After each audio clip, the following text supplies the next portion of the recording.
Early July in St. Petersburg is sweltering. A young man emerges from his garret and begins a walk of exactly 730 paces toward a specific bridge. He is not wandering aimlessly. Every step is a calculation, a rehearsal for a crime he is still struggling to name aloud. This is Rodion Raskolnikov. He is handsome, well-educated, and formerly a law student, but poverty has reduced him to a state of irritable isolation. He lives in a room the size of a cupboard and avoids his landlady to escape his mounting debts. We are watching the specific psychological math, how a rational mind is crushed by its environment until it views a double homicide as a logical necessity. Raskolnikov's sanity is dismantled by 3 distinct triggers over the course of 48 hours.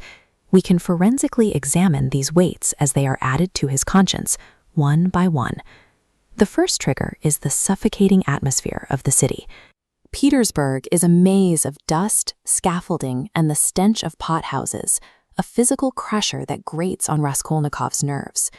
He visits a pawnbroker named Alyona Ivanovna to pledge his father's silver watch. She is a diminutive, suspicious woman who peers at him through a cracked door, groaning as she counts her keys. Their interaction is defined by predatory economics. She offers him a mere ruble and 15 kopecks, deducting a full month of interest in advance for a debt that isn't even due.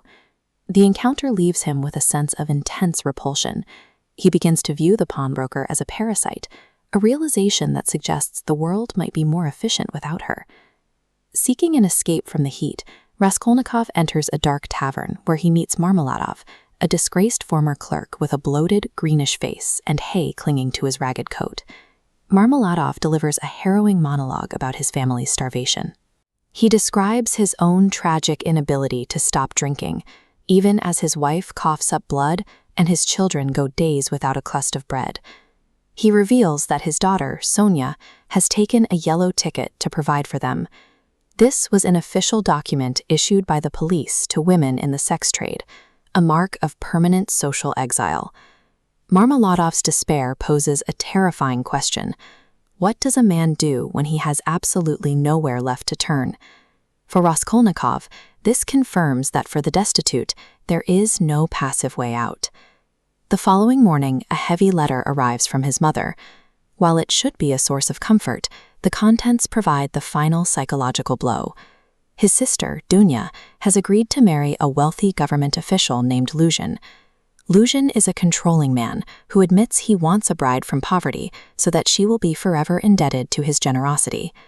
Raskolnikov recognizes a mirror image of Sonia's plight in his sister's engagement. Both women are bartering their freedom and their bodies to ensure the survival of the men in their families. This realization weaponizes his guilt.